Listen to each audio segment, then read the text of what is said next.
பரபரப்பான தமிழக தேர்தல் அரசியல் களத்தை பற்றி தொடர்ந்து விவாதிப்போம். மறக்காம நம்ம சேனலை சப்ஸ்கிரைப் பண்ணி இணைந்திருங்கள்.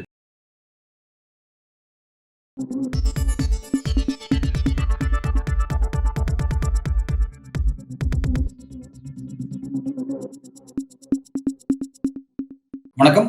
இன்றைக்கு நம்முடன் அரசியல் பேசும் சிறப்பு விருந்தினர் மூத்த பத்திரிகையாளர் திரு தரசு ஷியாம் அவர்கள். சார் வணக்கம். வணக்கம் அன்பு.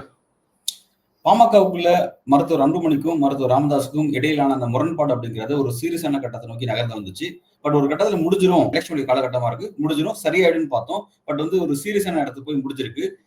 இறுதியாக அன்புமணியை கட்சியில நீக்கப்படக்கூடிய நடவடிக்கையை ராமதாஸ் அவர்கள் எடுத்திருக்காரு. எப்படி பாக்குறீங்க சார்?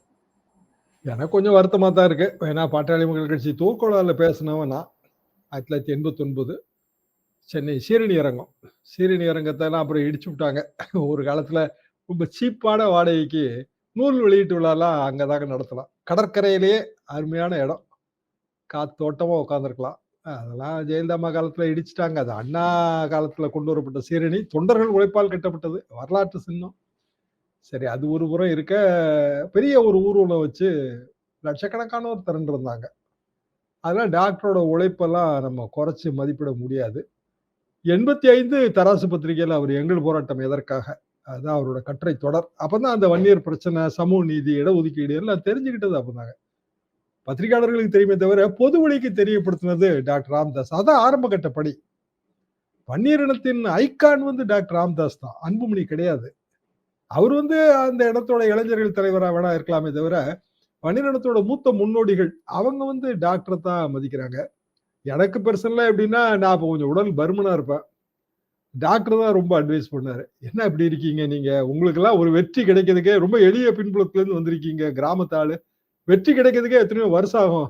இப்போ நீங்க 70-75 வயசு வரைக்கும் ஆரோக்கியமா இருக்க வேண்டாமா, முதல்ல பருமனை குறைங்க, இப்படியே சொல்லுவாருங்க.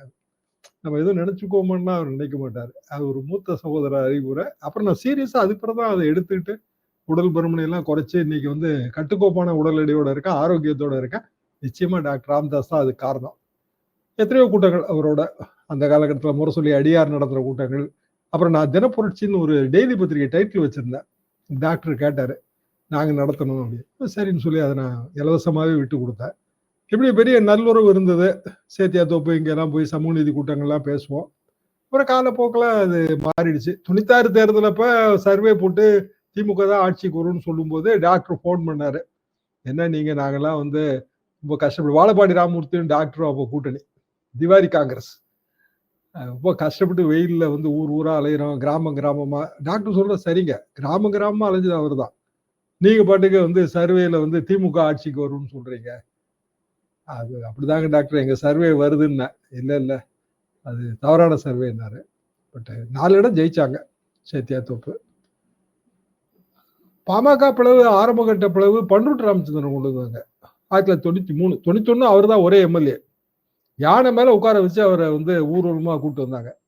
யானை சின்னம் அவங்களுக்கு. அதுக்காக 93 அவர் போர்க்குடி டாக்டருக்கு எதிராக போட்டி பாமக அவர் தொடங்கினாரு. நான் ஒரே ஒரு எம்எல்ஏ தான், பாமக பேரு சின்னம் எல்லாம் எனக்கு தான் சொந்தம்னு தேர்தல் ஆணையத்துல மனு போட்டாரு. அதான் முதல் மனு. ஆனா டாக்டர் பக்கம் தான் தீர்ப்பாச்சு. அது உள்ளுக்குள்ள இருக்கிற சில விதிகள் அதுக்கு காரணம்.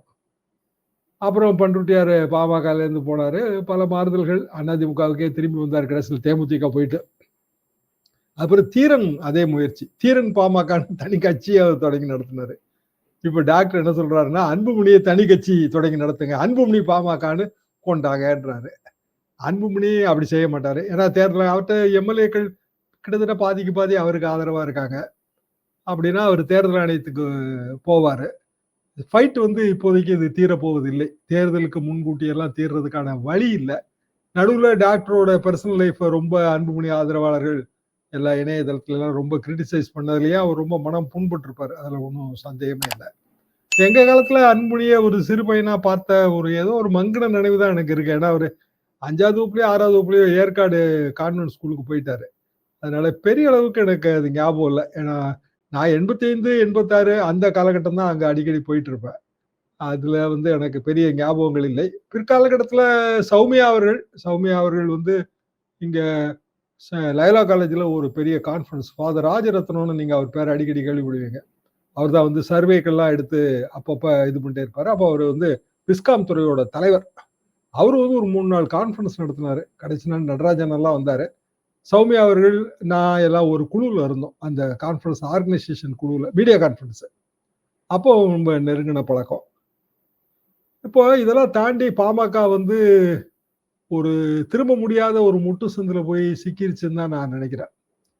அப்படின்னா ஏன் இந்த அவல நிலை? என்னோட பாயிண்ட் எப்போதுமே வந்து டெல்லி தாங்க இதுக்கு எல்லாமே காரணம். எப்போதுமே அது ஆளுங்கட்சி காங்கிரஸா இருந்தாலும் பிஜேபியா இருந்தாலும் மாநிலங்கள்ல இருக்கிற மாநில கட்சிகளை உடைக்கிறதுங்கிறது டெல்லி தான். இப்படித்தான் நான் இதை பார்க்கிறேன். அதிமுகவுக்குள்ள பிரச்சனை இருக்கு, அதுக்கு பாஜக பின்னாடி இருக்கு அப்படிங்கிறது நாடறிஞ்ச விஷயமா இருக்கு. Right, okay. பாமகக்குள்ள ஃபேக்டரும் டெல்லி பாஜக புரியலையே சார், எப்படி சார்? இல்ல, அன்புமணி வந்து பாஜக கூட்டணிக்கு ஆதரவா தானே அவரு முதல்ல இருந்தே குரல் கொடுத்துட்டே இருந்தார். டாக்டரோட குற்றச்சாட்டே என்ன? கூட்டணி வந்து தவறான கூட்டணி, தேர்தல் ஆணையத்தோட அங்கீகாரத்தை இழந்துட்டோம், சின்னமே போற நிலைமையில இருக்கு, நான் வந்து முதலே இதை எதிர்த்தேன், இது வேண்டான்னு எதிர்த்தேன், அதிமுக கூட்டணிக்கு போகணும்னு நான் சொன்னேன். ஆனா அன்புமணி வந்து அவரோட சுயநல காரணமாக தான் அவர் பிஜேபி கூட்டணியை தேர்ந்தெடுத்தார். அப்படின்னா பிஜேபி தானே அது பின்னணியில இருந்திருக்க முடியும். எங்க கூட்டணிக்கு வாங்கங்கிற அந்த நீங்க வந்தீங்கன்னா உங்களுக்கு அமைச்சர் பதவி, இப்படியான ஒரு ஆசை வார்த்தை காட்டப்பட்டிருக்கும். இல்ல ராஜ்யசபா எம்பி தரோம். அப்ப ராஜ்யசபா எம்பி டேம் அவருக்கு முடிகிற நிலைமையில இருந்துச்சு. 2024 முடிஞ்சு போச்சு. இப்போ அப்போ இந்த மிஷினேஷன்ஸ் வந்து டெல்லி தான் பண்ணுதுங்க. அதிமுகவும் டெல்லி தான். ஏன்னா அதிமுக பலவீனப்படுத்தினா டெல்லிக்கு லாபம். காங்கிரஸ் கட்சி எனக்கு சந்தேகம் இருக்கு. இப்போ வந்து அந்த ஃபர்ஸ்ட் கான்ஃபிளிக்ட் பிரச்சனையை நம்ம பார்த்தோம். மேடையில வந்து என்னன்னா வந்து முகுந்தனுக்கு இம்பார்ட்டன்ஸ் கொடுக்கும் பொழுது வந்து இளைஞரணி செயலாளரா முகுந்தன் இம்பார்ட்டன்ஸ் கொடுக்கும் பொழுது அது அன்புமணி கண்டிச்சாரு. 2 பேருக்குமான கான்ஃபிளிக்ட் ஃபர்ஸ்ட் டைம் அந்த மேடையில தெரிய ஆரம்பிச்சது. அப்ப எங்க இருந்து இந்த பிரச்சனை ஆரம்பிக்குதுன்னா வந்து ராமதாஸ் அவர்கள், அதாவது நிறுவனர் ராமதாஸ் அவர்கள், அவர் சில ஃபேக்டர் உள்ள கொண்டு வரணும்னு நினைக்கிறாரு. அதை வந்து அன்புமணி மறுக்கிறாரு. அவர் முட்டுக்கட்ட போறாரு அப்படின்னு போது வந்து குடும்ப அரசியலா தான் ஃபர்ஸ்ட் இந்த பிரச்சனை வெளியே வர ஆரம்பிக்குது ஒண்ணு. அதே மாதிரி வந்து எலெக்ஷன் நாட்கள்ல பேரம் பேச வேண்டிய விஷயங்கள் இருக்கு. அப்படி இருக்கும் பொழுது அது யார் தலைமையில பேசணும் அப்படிங்கிற ஒரு கான்ஃபிளிக்ட் ஒன்று உருவாகுது. இது ஒண்ணு. கூடுதலா இப்ப ரீசெண்டா பிரிண்ட் மீடியால ஒரு செய்தி வெளியா இருந்துச்சு, நீங்க பார்த்திருப்பீங்கன்னு நினைக்கிறேன். மருத்துவர் அவர்கள் வந்து தன்னோட 60வது திருமண நாளை கொண்டாடுறாரு ஒண்ணு. அதுக்கு வந்து ரெண்டு மாசம் பொறுத்து வந்து 50வது ஒரு திருமண நாள் கொண்டாடக்கூடிய ஒரு நிகழ்வும் வெளியாகுது. இந்த விஷயத்த வெளியிட்டது அன்புமணி தான் வெளியிட்டார் அப்படின்ற இடத்துல ரொம்ப சீரியஸா டிஸ்டர்ப் ஆயிட்டார் ராமதாஸ் அப்படின்றது பிரிண்ட் மீடியாலேயே வெளிவந்த செய்திகள். இப்ப இந்த செய்திகள் அவ்வளவும் ஒதுக்கிட்டு டெல்லி பாஜக மட்டும் தான் காரணம் பார்க்க முடியுமா? அன்புமணி அவர்கள் அப்படி முகுந்தன் அப்பாயின்மெண்ட்டை எதிர்க்கிறதுக்கு அவருக்கு உரிமை இல்லை. அப்ப அவரோட அப்பாயின்மெண்ட்டை அது அப்படி பார்த்தா குடும்பத்துக்குள்ள இருந்து வந்த அப்பாயின்மெண்ட் தானே. சரி, டாக்டர் 89ல அந்த பாட்டாளி மகிழ்ச்சி தூக்குழால பேசும்போது என் குடும்பத்துல இருந்து யாரும் வரமாட்டாங்க, நான் வரமாட்டேன், அப்படி வந்தா முச்சந்தில் நிறுத்தி சவுக்கால் அடிங்க அப்படின்னு சொன்னாரு. எல்லாரும் பக்கத்துல இருந்தோம். அப்போ பரவாயில்லையன்னு தான் நாங்க நினைச்சோம். அதுக்கு பிறகு சவுக்கு இங்கே சத்தியம் எங்கேன்னு கேட்டு இந்த பிரச்சனைகள்லாம் வரும்போது எல்லாம் போஸ்ட் ஓட்டினாங்க. பெரிய எதிர்ப்பு இருந்தது. தீரன் பாமகலே அந்த பிரச்சனை வந்துச்சு. இப்போ டாக்டரோட தனிப்பட்ட வாழ்க்கை அது வந்து நான் எப்போதுமே அதுக்குள்ள வரவே மாட்டாங்க. ஒரு நாளும் எந்த ஒரு தலைவரோட தனிப்பட்ட வாழ்க்கைக்குள்ளேயும் நம்ம போகக்கூடாது. அது எப்படின்னா தனி மனிதர்களுக்கும் தலைவர்களுக்கும் ஒரே ரூல் தான். மக்களுக்கு ஏதோ ஒரு வகையில தெரியுதுன்னா அவங்க மாற்று முடிவு எடுக்கட்டும். நம்ம வந்து பத்திரிகையாளர்னா விமர்சனம் பண்ணக்கூடாது. இதுதான் என் கொள்கை. அப்ப அன்புமணி தான் அதை வெளியிட்டாரு அப்படின்னா அதுவும் தவறுதான். ஏன்னா வலைதளங்கள்ல அன்புமணிக்கு எதிராக வெளியிட்டுக்கிட்டே இருக்காங்க. சார், நீங்க கவனிச்சிருப்பீங்க, அச்சு ஊடகத்துல வந்தது அந்த செய்தி அன்புமணியுடைய வந்துச்சுங்க. அது அப்படியான அதை நம்ம அலோவ் பண்ணோம் அப்படின்னா அதுக்கு எந்த எண்ட் இருக்கு? அப்ப சேர்த்த மாதிரி இறைச்சிக்கிட்டே இருக்க வேண்டியதுதான். அது எனக்கெனமா அது சரியானதாக எப்போதுமே நான் படுறது இல்லை. அப்புறம் டாக்டர் வந்துங்க அவர் பை நேச்சரே வந்து அவரா சுயமா தான் திங்க் பண்ணி செய்வாரு. யாரோ சொல்லி செய்யறாங்க, அதெல்லாம் வந்து பைத்தியகாரத்தனமான குற்றச்சாட்டு. இப்ப டாக்டர் வர்சஸ் அன்புமணி என்ன பிரச்சனை? எவ்வளவுதானே பாயிண்ட். இந்த அபார்ட் ஃப்ரம் இந்த மேட்டரை தவிர என்ன பிரச்சனை? அப்போ அன்புமணி எம்பியா இல்லாமலே தான் அமைச்சர் ஆனாரு. அது பிறகுதான் எம்பி ஆனாரு. அமைச்சர் ஆன பிறகுதான் எம்பி ஆனாரு. அப்ப டாக்டர் அழுத்தம் கொடுத்து தானே அவருக்கு அந்த அமைச்சர் பதவி கிடைச்சது. அப்பவுமே டாக்டர் சத்தியத்தை எல்லாம் மீறிட்டாரு. இனி பழைய சத்தியம் பேசி பிரயோஜனம் இல்லை. அப்ப இப்போ என்ன நடந்தது? இந்த பிரச்சனை வந்த உடனே என்னென்ன நடந்தது? கட்சிக்குள்ள பிரச்சனை வந்ததுனாங்க அந்த கட்சிக்குள்ளேயே பலதரப்பட்ட டிஸ்கஷன் வந்து கட்சிக்குள்ளேயே சமாதானம் ஆகும். 1 வருஷம் ஆகலாம், 2 வருஷம் ஆகலாம். சமாதானம் ஆகும். இப்போ வைகோ பிரச்சனை பண்ணலையா? எப்படி திமுக கூட்டணியில இப்ப இருக்காரு? சமாதானம் ஆக எத்தனை வருஷம் ஆச்சு? அதே விஷயத்த நீங்க வெளியில இருந்து டெல்லி பஞ்சாயத்து மூலமா குழப்புனீங்கன்னா, இன்னைய வரைக்கும் சமரசம் ஆகாது. அதிமுக மேட்டர்ல என்ன பிரச்சனை? செங்கோட்டையன்.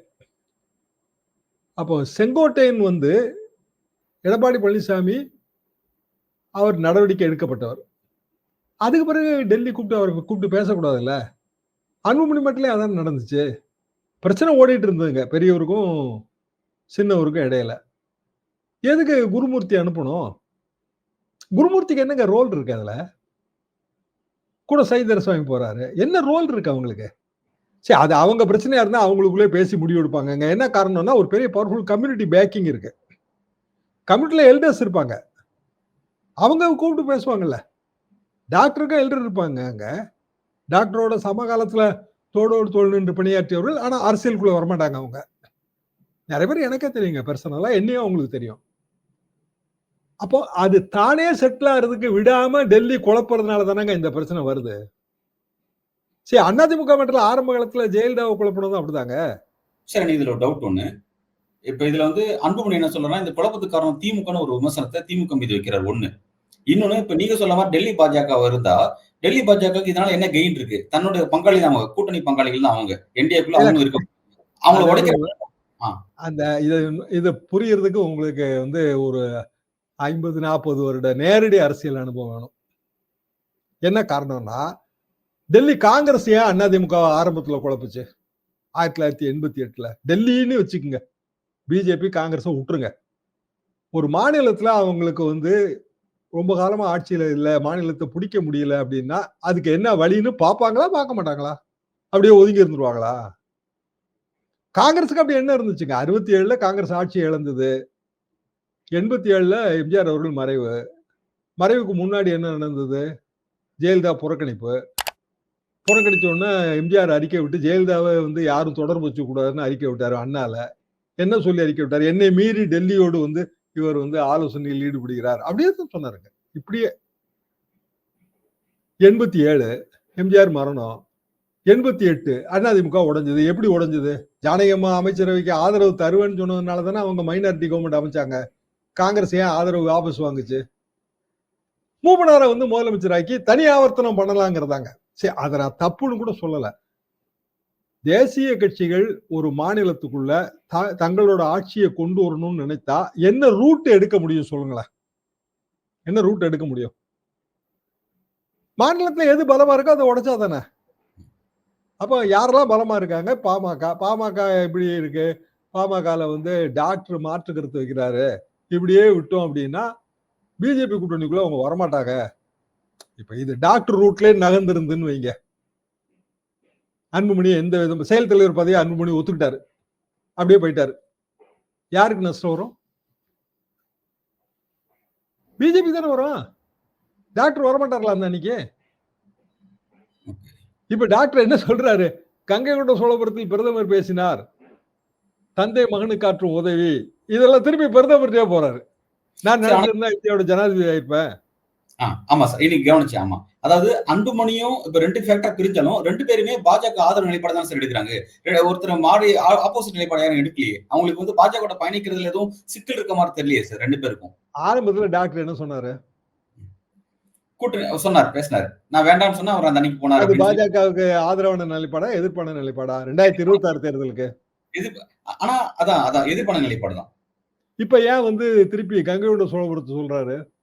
இல்ல, இப்ப அதுதான் ராமதாஸ் என்ன சொல்றாருன்னா அவரோட விஷயம். ஏன் சொல்றாரு அதை சொல்லுங்க. சொல்லுங்க சார். ஏன் சொல்லுங்க? நீங்க தான் சொல்லணும். நீங்க தானே கேள்வி கேட்டீங்க. இல்ல சார், நான் எப்படி புரிஞ்சுக்கிறேன்னா, அந்த சப்ஜெக்ட் எப்படி புரிஞ்சுக்கிறேன்னா, பாஜகவோட போறதோ அல்லது திமுக அலையன்ஸ்ல போறதோ யாரோட போறதாலும் என் தலைமையில போனோம் அப்படிங்கறதா ராமதாஸ் அவரோட நிலைப்பாடா இருக்கு. திமுக அலையன்ஸ்ல இடம் இருக்கா? மினிமம் வந்து அவங்க 25-30 சீட்டு கேட்பாங்கல்ல. எக்ஸாம்பிள் சொன்னேன். அதாவது அதிமுக அணி வச்சுக்குவோம். அன்னைக்கு வந்து அதிமுக ஒரே அணி தாங்க இருக்கு. அதிமுக அணியில தான் இடம் இருக்கும். அப்ப அன்னைக்கு என்ன சொன்னாருன்னா, பிஜேபி வேண்டாம் அதிமுகவுக்கு போலான்னு நான் சொன்னா அன்புமணி கேட்கலன்னாரு. அதுக்கு பிறகு பல்வேறு பிரச்சனைகள் வரும்போது டாக்டர் இப்போ சொல்றத பார்த்தா அவர் பிஜேபி அணிக்கு ஆதரவா இருக்க மாதிரி தோணுது இல்ல? ஏன் வந்து அந்த சாஃப்ட் அவர் வந்து மூத்த அரசியல்வாதிங்க நல்லா புரிஞ்சுக்குங்க. இந்த டெல்லி மேட்டர் எல்லாம் எத்தனையோ பார்த்து தாண்டி வந்தவர். வயசு என்ன அது 85 பிளஸ். அப்ப அது தந்திர பூமிலாம் அவருக்கு தெரியும். எல்லா பிரதமரோட எனக்கு நேரடி பழக்கம்ட்டாரு. மோடிக்கு மட்டும் இல்ல, எல்லா பிரதமரோட எனக்கு நேரடி பழக்கம்ட்டாரு. அவர் ஏன் வந்து இப்படி சொல்றாருன்னா, பிஜேபி இப்பவும் ரைட்டு. பிஜேபி அவர் கலாய்க்கிறாருங்க. சரி, பிஜேபி இப்போதும் நாளைக்கு சமாதானம் ஏற்பட நம்மகிட்ட வந்துருவாங்க அப்படின்னு இருந்தா, தேர்தல் ஆணைய மேட்டர்ல அவங்க வந்து எதுவுமே நடவடிக்கை எடுக்க மாட்டாங்க. யாருக்கு லாபம் அது? சரி, அன்புமணி இப்ப தேர்தல் ஆணையத்துல ஏற்கனவே ஒரு மனுவை போட்டாச்சு. டிஸ்பியூட் எண்ணு கொடுக்கணுங்க. அதை கொடுத்தா தான் தேர்தல் ஆணையம் விசாரிக்கும். பீகார் தேர்தல் இருக்கிற அவசரத்துல அவங்க விசாரிக்க மாட்டாங்க. மனு கொடுத்து மாசம் ஆச்சுங்க. விசாரிக்க கூடாதுங்கிறது தான் டாக்டர் நிலைப்பாடு. டெல்லி வந்து குயிக்கன் பண்ண சொல்லிச்சு அப்படின்னா விசாரிச்சிருவாங்க. டெல்லி வைக்கிறது தானேங்க. ஞானேஷ்குமார் என்ன மோடியை தாண்டி அமித்ஷாவை தாண்டி கருத்து எடுத்துட போறாரா? டெல்லி ஓகே, பாமக விசாரிச்சு ஒரு தீர்ப்பை கொடுங்கன்னா ரைட் எஜமா அப்படின்னு சொல்லி கொசு தொல்லையை பெர்மனண்டா ஒழிப்பாங்க. நம்ம பார்த்த விஷயம் தானே. இதுல என்ன பெரிய ஒரு அப்பழுக்கற்ற நிறுவனம் அப்படியெல்லாம் நான் சர்டிபிகேட் கொடுக்க தயாரா இல்லை. அப்ப டாக்டர் வந்து இப்ப எடுக்கிற நிலைப்பாடு மூலமாக கங்கை கொண்ட சோழபுரத்தில் பிரதமர் அப்படி புகழ்ந்து பேசுறது மூலமாக இன்னும் சரி ரைட்டுங்க, அவர் மூத்த அரசியல்வாதி, உடனடியா நடவடிக்கை எடுக்க வேண்டாம், தமிழ்நாட்டில் நமக்கு எதிரான விளைவு இங்க இருந்து சொல்லுவாங்கல்ல, தமிழ்நாட்டில் எதிரான விளைவுகள் ஏற்படுத்தும், அப்ப சரி இந்த பிரச்சனையை இன்னும் பேசி கீசி வரட்டும் அப்படின்னு சொல்லி ஆரம்பிடுவாங்க. லாபம். இப்ப கேவியட் மனு போடுறாருங்க டாக்டர். எல்லாத்தையும் தாண்டி இப்படி யோசிச்சு பாருங்களேன். எந்த கட்சி இதுலயாவது ஒரு நீதிமன்றம், உயர் நீதிமன்றத்தோட நீதிபதி போஸ்ட்போன் பண்ணி 2 பேரும் பார்த்து பேசுங்க அப்படின்னு சொல்லுவாரா? அது ஆச்சரியமான விஷயம் சார். உண்மையிலே ஆச்சரியமா? ஆச்சரியத்திலும் ஆச்சரியமான விஷயம். விஷயம் கூட. அதுக்கு பிறகு அவர் என்ன சொன்னாரு? 2 பேரும் ஒருத்தர் பார்த்து பேச கூட தயாரா இல்லன்னு நான் புரிஞ்சுக்கிறேன் இல்லையா? சரி, மனுவே தப்பான மனுங்க. முதல்ல டிஸ்மிஸ் பண்ண வேண்டிய மனுதான். என்ன காரணம் அப்படின்னா வந்து ரிட் மனுல அதை எழுப்ப முடியாது. அவ்வளவுதான். ரொம்ப சிம்பிள் தான். ரிட் மனுல பிரைவேட் பர்சனையும் சேர்க்க முடியாது. ஸோ ரிட் நாட் மெயின்டெனபிள், அவ்வளவுதான். ரொம்ப சிம்பிளுங்க. உடனே டிஸ்மிஸ் ஆகி போயிடும். அப்ப மனு போட்ட விதம் லீகலா ரொம்ப தப்பு. அது மனு படிச்சு பார்த்த உடனே புரிஞ்சுக்கிட்டோம். நீதிபதி ஆரம்பத்திலே சொன்னார், நான் நினைச்சேன் 5 நிமிஷத்துல இதை முடிச்சு விட்டுருவாங்க, ஆனாலும் நீங்க பேசுங்கன்னாரு. 5 நிமிஷத்துல முடிக்க வேண்டியது எதுக்கு நம்ம வந்து நீதிமன்றத்தோட மீண்டும் ஒரு டிஸ்கஷனுக்கு கொண்டு வரணும். அப்புறம் எதிர்பார்த்தபடி டிஸ்மிஸ் ஆயிடுச்சு. சாயந்தரத்துக்கு மேல ரெகுலர் ரிட்டா விசாரிச்சு. அப்ப வந்து குருமூர்த்தி போய் பேசுறது, நீதிமன்றம் சமரச ஏற்பாட்டுக்கு பண்றது, இப்படி வந்து இது இழுவையில இருந்த மேட்டர். அப்ப இப்போ டாக்டர் பிஜேபி மோடி வந்து கங்கையோட சோழபுரத்துல சொன்ன அட்வைஸ அன்புமணி கேட்கல அப்படின்னா என்ன பிக்சர் உருவாக்க முயற்சிக்கிறாரு? அன்புமணி வந்து அடங்க மாட்டாருங்க, மோடிக்கு அடங்க மாட்டாருங்கிற பிக்சரை உருவாக்க முயற்சிக்கிறார். அன்புமணி என்ன சொல்றாரு? திமுக ஆட்சி சரியில்லைங்க, பிஜேபி சில சீர்திருத்த நடவடிக்கை எல்லாம் வரவேற்பதன் மூலமாக அவர் வந்து பிஜேபி ஆட்சிக்கு சர்டிபிகேட் கொடுக்க முயற்சிக்கிறாரு. பிஜேபிக்கு அது ஒரு வகையில பார்த்தா ரைட்டு, நமக்கு தானங்க இவங்க வந்து ஆதரவு தராங்கன்னு தோணும். இன்னொரு வகையில பார்த்தா பிஜேபி தான் பாமகவில் வந்து பிரச்சனையை வந்து அவங்க குளிர்காய முயற்சிக்கிறாங்கிற ஒரு பிக்சர் கிரியேட் ஆகும். ஏன்னா அண்ணா அதிமுக மேட்ரு ஆரம்பிச்சதுனால. சரி, டாக்டர் போன இதுக்கு முந்தின இன்டர்வியூல, அதாவது ஒரு 3-4 இன்டர்வியூக்கு முந்தைய திடீர்னு ஒரு நாள் காலையில பார்த்தாங்க அண்ணாமலையை கூட்டிட்டு வந்துட்டாங்க எங்க தோட்டத்துக்கு. சொன்னாரா இல்லையா? எல்லாரும் வந்து பாரத் மாதா கி ஜெயன்னு கோஷம் போடுறாங்க, சத்தம் போடுறாங்கன்னாரு. அப்ப டாக்டர் தான் இத வந்து கிளவரா பிளே பண்றாரு. அன்புமணி கிட்ட வந்து அண்ணா பாமகல இருக்கிற இளைஞர்கள் புதிய நியமனங்கள் இருக்காங்க, அதெல்லாம் மறுக்கவே முடியாதுங்க. ஆனா 40-50-60 தொகுதி, ஒரு 40-60 தொகுதி, 60 தொகுதி நான் எடுத்து கணக்கில் எடுக்கிறேங்க. 60 தொகுதியில பாமகவோட ஓட்டு வங்கியில சரிவு ஏற்பட்டால் அது வந்து பிஜேபி அதிமுக கூட்டணியை பாதிக்கும். அப்ப ஏன் வந்து கூட்டணிக்கு பாதிப்பு ஏற்படுத்தக்கூடிய விஷயங்களையே வந்து பிஜேபி செய்யுது? இந்த கேள்விக்கு தானே விட தரணும். ஏன் செய்யுதுன்னா தமிழ்நாடு அரசியலை பத்தி தெரியல. சிம்பிள் தான் அது. அமித்ஷா வந்து பெரிய விற்பனர்னா தமிழ்நாடு அரசியல் எப்படி விற்பனரா இருக்க முடியும்? உத்தரப்பிரதேசத்துல இருப்பாருங்க, பீகார்ல இருப்பாரு, மத்திய பிரதேசம், ராஜஸ்தான், உத்தரப்பிரதேசத்துல கூட இல்லைன்னு தான் நினைக்கிறேன். ஏன்னா தோத்துட கூடாது 2024 தேர்தலில். உத்தரப்பிரதேச விற்பனரா இருந்தா மோடி அவர்கள் வந்து வாரணாசியில பின்னடைவை சந்திச்சிருக்க கூடாது.